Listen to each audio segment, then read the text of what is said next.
அண்மை செய்தி. நீட்டாமங்கலத்தில் காவலரை வெட்டிவிட்டு தப்பி ஓடிய ரவுடியை காவல்துறையினர் சுட்டு பிடித்திருக்கின்றனர். அண்மை செய்தியை பார்த்து வருகிறோம். திருவாரூர் அருகே கலப்பாள் பகுதியில் மாரிமுத்து என்பவர் கொலை வழக்கில் தேடப்பட்டு வந்த நபரை போலீசார் தற்போது சுட்டு பிடித்திருப்பதாக தகவல் கிடைத்திருக்கிறது. விவரங்களுடன் இணைக்கிறார் செய்தியாளர் நேசராஜன். விவரம். தர்ஷினி, கடந்த ஒரு வாரத்திற்கு முன்பு திருவாரூர் மாவட்டம் கலப்பால் பகுதியில் மாரிமுத்து என்பவர் கொலை செய்யப்பட்ட வழக்கில் தேடப்பட்டு வந்த மனோ நிர்மல்ராஜ் என்பவர் நீடாமங்கலம் அருகே ஆதனூர் என்ற இடத்தில் நின்று கொண்டிருந்த பொழுது அவரை பிடிக்க சென்ற காவலர் விக்னேஷை கையில் வெட்டிவிட்டு தப்பி ஓடிய மனோ நிர்மல்ராஜை உதவி ஆய்வாளர் சந்தோஷ்குமார் காலில் துப்பாக்கியால் சுட்டு பிடித்துள்ளார்.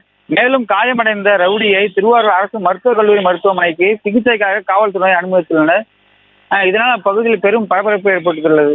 தர்ஷினி, விவரங்களுக்கு நன்றி நேசராஜன். செய்திகளை உடனுக்குடனும் துல்லியமாகவும் தெரிந்து கொள்ள சப்ஸ்கிரைப் பண்ணுங்க.